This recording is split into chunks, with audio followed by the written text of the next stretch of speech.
da Gazeta tem o prazer de receber agora o Lupe B, ele que é músico e compositor. Lupe, seja muito bem-vindo aqui ao Jornal da Gazeta, viu? Valeu. Fala um pouquinho, você trabalha com música eletrônica, mas também utiliza uns recursos diferentes na sua música, né? Fala um pouquinho desse processo de composição. A música eletrônica, ela funciona como uma estrutura, como se tivesse uma banda tocando e tal, né? Eu mesmo componho, produzo tudo. E em cima disso, imagina assim, como se fosse uma banda e uma cantora, né? Eu sou percussionista e a parte da cantora eu mesmo estaria fazendo com uns instrumentos, Não coisas vindas de sucata, objetos. Eu uso, por exemplo, um tanque de gasolina de Chevette, uma carcaça de máquina de lavar, uma espadinha de brinquedo, pedaços de computador, televisão velha, enfim. O que pensar assim que dá para tirar algum som daquilo, aí eu tô usando. Algumas coisas são mais difíceis de levar para o palco, até pela sonoridade, ter um volume muito baixo, assim. Então aí eu uso só em estúdio, mas principalmente no palco, que é onde acontece a performance, né? Tocar esses instrumentos diferentes é interessante, assim, né?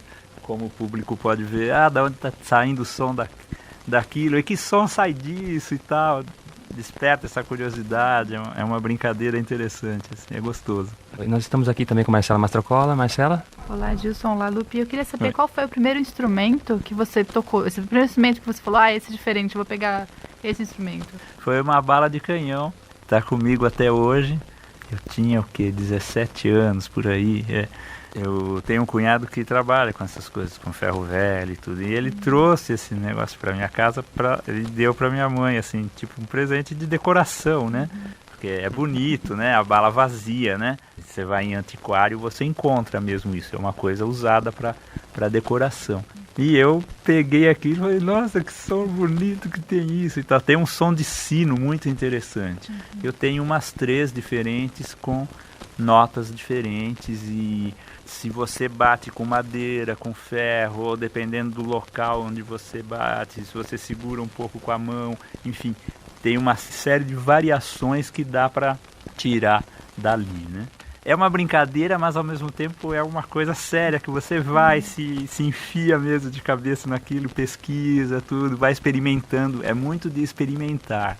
E o que seu cunhado achou disso? Ele falou, deu como peça de decoração, depois virou música, o que ele falou pra você? Ele mesmo já me estimulava bastante, porque eu vivia batucando nas mesas e tudo, né? Ele mesmo já tinha me dado um instrumento antes, assim, convencional, um bongô, né? Então, ele deve ter achado legal, eu não tenho lembrança disso na época. Você começou na década de 70 a fazer música, Exato. né?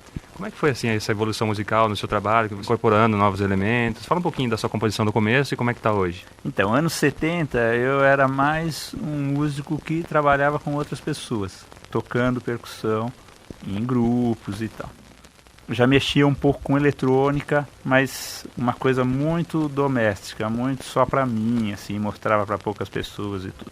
Eu tive na França um ano, aí trouxe o meu primeiro sintetizador, que é um teclado bem mais voltado para timbres diferentes e tudo isso, né? Ele sintetiza os sons e tal. E aí voltei para cá e falei, não, vou fazer a minha banda para mim fazer o tipo de som que eu gosto. Então reuni amigos e tudo, e tive durante os anos 80 2 grupos. E depois esse segundo grupo terminou e eu continuei sozinho. Aí já a parte eletrônica ajudava, porque já havia nessa época teclados que você poderia compor, gravar no próprio teclado. Então ficava mais fácil de fazer coisas sozinho. Você vê como a tecnologia ela acaba tendo uma influência direta em alguns trabalhos, né? No meu caso teve. Possibilitou então seguir sozinho e tal. E essa questão de usar esses objetos e tudo, no começo o som era mais pesado, eu trabalhava muito com ruídos e tudo. Depois fui ficando mais tranquilo e tudo. A vida da gente também vai mudando e, claro, o que você cria também vai mudando, né? Faz parte da vida. E então essa aproximação com a música brasileira foi retomando, porque nos anos 70, 80 eu tocava MPB e tudo, né? Depois é que eu fui para um outro lado, e de 97 para frente eu fui juntando as duas coisas que estavam um pouco separadas, vamos dizer. Você foi um dos pioneiros da de música eletrônica no Brasil. Sim, de eletrônica aqui, sim. E essa fusão de música brasileira com música eletrônica, você também deve ter participado desse processo de criação. Bastante. Como é que foi esse, assim, no começo, assim, a resistência do pessoal mais tradicional? Não, a música a MPB é intocável, né? Teve um pouco disso ou não? Não, você acredita que o que eu tenho sentido, agora mais fácil ainda, mas há alguns anos atrás, o pessoal do rock e o próprio pessoal da música eletrônica são mais resistentes do que o pessoal da música brasileira. Pelo menos essa foi a minha experiência individual, né? Talvez não seja exatamente assim a experiência de todo mundo, mas não sei se eu encontrei uns músicos mais abertos ou as pessoas também que vieram já me procurar para fazer alguma coisa junto, eles já tinham essa abertura, porque se o cara, né, se é uma pessoa fundamentalista naquilo que pensa da música, ele nem... Mas eu senti isso. Coqueiro não dá no canteiro, cantei, mas eu cantei coqueiro, coqueiro em qualquer canto dá. Coqueiro dá, coqueiro dá, coqueiro dá, coqueiro dá, coqueiro dá, coqueiro dá. Fala um pouco dessas parcerias, você falou da resistência do rock, mas o Ira trabalha com rock, né? Sim. E o Chico César mais do MPB, e tem outras parcerias. Fala um pouco desse processo de trabalhar com outros músicos também, como é que é pra você?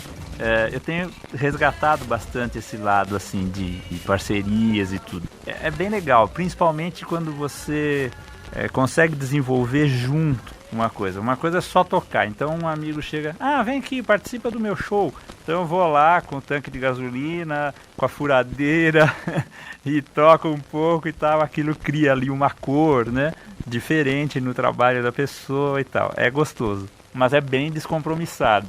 Agora, é mais interessante um trabalho que você compõe junto, senta, faz uma letra, tem ideias, puxa, por onde poderíamos ir, por aqui, por ali e tal. Todo esse tipo, você vai chegando num conceito, experimenta coisas. Então as parcerias também dão uma arejada, né, nessa Reciclar coisa. um pouco.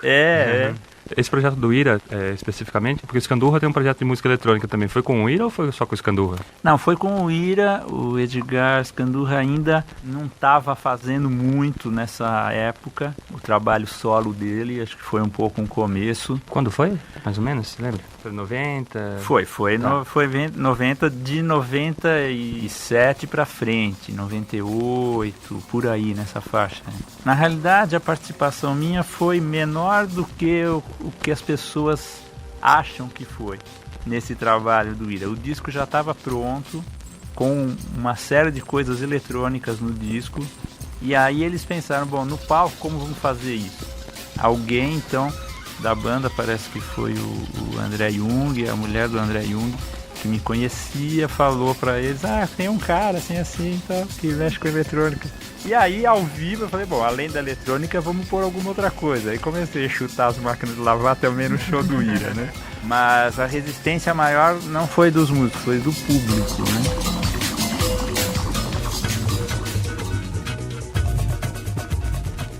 Em relação ao público, o que você escuta das pessoas quando elas veem você no show, por exemplo, tocando com uma furadeira? O que você ouve das pessoas? Hoje está bem mais tranquilo, e mesmo esse público do rock hoje aceita bem a música eletrônica e tal. Mas a gente está falando de 10 anos atrás, né? Ali ainda havia bastante resistência.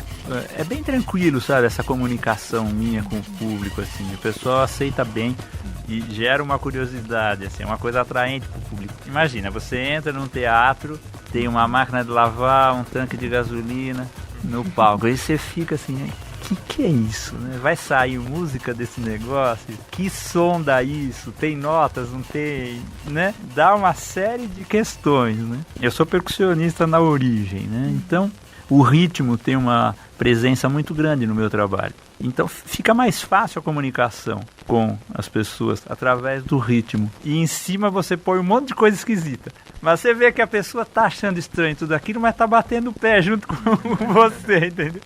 O ritmo ajuda a essa comunicação, né? Fora essa questão da surpresa, né? E você também ministra oficinas de produção e criação em música eletrônica, né? Sim. E como costumam ser essas oficinas? Essas oficinas mais ligadas à eletrônica, principalmente em Sesc, né? Já fiz em algumas faculdades também, que tem laboratório multimídia, essas coisas, mas é mais fácil de fazer em Sesc. Eles já dão a estrutura lá nessas salas que tem os computadores e tudo.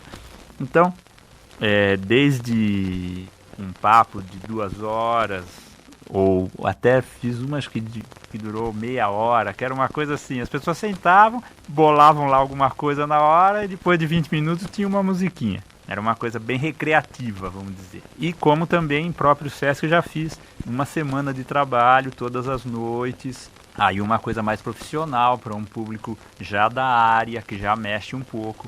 E aí apresenta vários programas, mexe um pouco com o outro. Eu levo um banco de sons que eu faço e para já um começo, né, no trabalho para os participantes da oficina e tal. A de composição de música eletrônica é nessa linha. A outra oficina é bem diferente dessa, é a que mexe com a percussão, com os objetos, tá? E como é que, assim, as possibilidades de ter tecnologia mais fácil hoje em dia interferiu de uma certa forma no seu trabalho, na sua maneira de produzir ou não? Sim. Quando eu conversei com vocês há pouco sobre esse teclado que deu esse salto, né, de poder trabalhar sozinho, o computador ele fez a mesma coisa. Ele também ajudou a ter uma qualidade diferente, a sonoridade passou a ser outra, as limitações de espaço, porque esses teclados, por exemplo, esse teclado trabalhava com um disquete, aquele floppy disk, quer dizer, não cabia nada ali, né?